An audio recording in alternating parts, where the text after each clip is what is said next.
Gabriel, that's decent and thumped in. বিশ্বকাপের মঞ্চে আজ শুরু বাঁচা মরার লড়াই। নকআউট পর্বে ভুলের কোনো সুযোগ নেই। একটি সিদ্ধান্তই বদলে দিতে পারে পুরো ম্যাচের ভাগ্য।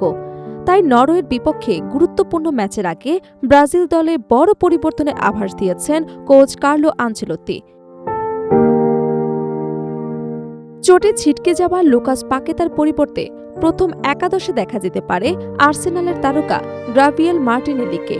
কৌশলগত এই পরিবর্তন কি সেলেসাওদের এনে দেবে কোয়ার্টার ফাইনালের টিকিট? বিশ্বকাপের শেষ ১৬ ম্যাচকে সামনে রেখে শনিবারের অনুশীলনে ব্রাজিল শিবিরে দেখা গেছে গুরুত্বপূর্ণ কৌশলগত পরিবর্তনের ইঙ্গিত। অনুশীলনের সম্ভাব্য শুরুর একাদশে আবারও জায়গা পেয়েছেন আর্সেনালের ফরওয়ার্ড গ্রাভিয়েল মার্টিনেলি। এতে জোরালোভাবে ধারণা করা হচ্ছে রোববার রাতে নরওয়ের বিপক্ষে শেষ ১৬র গুরুত্বপূর্ণ ম্যাচে লুকাস পাকেতার পরিবর্তে শুরু থেকে মাঠে নামতে পারেন তিনি। বাংলাদেশ সময় রাত ২টায় নিউ জার্সিতে অনুষ্ঠিত হবে বহুল প্রতীক্ষিত এই লড়াই। নকআউট পর্বে হারলেই বিদায়, তাই ম্যাচকে ঘিরে ব্রাজিল শিবিরে কোনো ধরনের ঝুঁকি নিতে চাইছেন না প্রধান কোচ কার্লো আনচেলত্তি। প্রতিপক্ষের শক্তি, নিজেদের ইনজুরি পরিস্থিতি এবং মাঠের কৌশল সবকিছু বিবেচনায় নিয়েই সম্ভাব্য একাদশ সাজাচ্ছেন তিনি।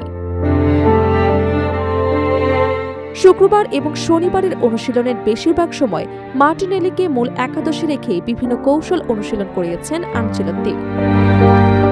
যদিও ম্যাচের আগে শেষ টিম মিটিংয়ে চূড়ান্ত একাদশ নির্ধারণ করা হবে, তবু অনুশীলনের দৃশ্য স্পষ্ট ইঙ্গিত দিচ্ছে যে পাকেতার জায়গায় মার্টিনেলির উপরই আস্থা রাখতে যাচ্ছেন ব্রাজিল কোচ। ব্রাজিলের সম্ভাব্য শুরুর একাদশে রয়েছেন গোলরক্ষক আলিসন বেকার। রক্ষণভাগে থাকতে পারেন দানিলো, মার্কিনিওস এবং গ্রাভিয়েল মাগালায়েস। মাঝমাঠে কাসেমিরো এবং রায়ানের সঙ্গে আক্রমণভাগে দেখা যেতে পারে মাথিউস কুনিয়া, গ্রাভিয়েল মার্টিনেলি এবং ভিনিসিয়াস জুনিয়রকে। প্রয়োজন অনুযায়ী ম্যাচ চলাকালীন কৌশলেও পরিবর্তন আনতে পারে আনচেলত্তি। যদিও মার্টিনেলি মূলত একজন উইঙ্গার বা ফরওয়ার্ড, তবে বল দখলে রাখার সময় তাকে বাম প্রান্ত থেকে ভেতরের দিকে নেমে খেলতে দেখা যেতে পারে। তার গতি, ড্রিবলিং দক্ষতা এবং ডিফেন্ডারদের ফাঁকি দিয়ে জায়গা তৈরি করার ক্ষমতা কাজে লাগিয়ে নরওয়ে রক্ষণভাগে চাপ সৃষ্টি করতে চাইছে ব্রাজিল। একই সঙ্গে ভিনিসিয়াস জুনিয়রের সঙ্গে তার সমন্বয় হতে পারে সেলেসাওদের অন্যতম বড় অস্ত্র। দলে এই পরিবর্তনের সবচেয়ে বড় কারণ লুকাস পাকেতার ইনজুরি। বাম উরুতে চোট পাওয়ায় তাকে স্কোয়াড থেকে বাদ দেওয়া হয়নি ঠিকই, তবে চলতি বিশ্বকাপে তার আর মাঠে নামার সম্ভাবনা খুবই ক্ষীণ বলে জানা গেছে।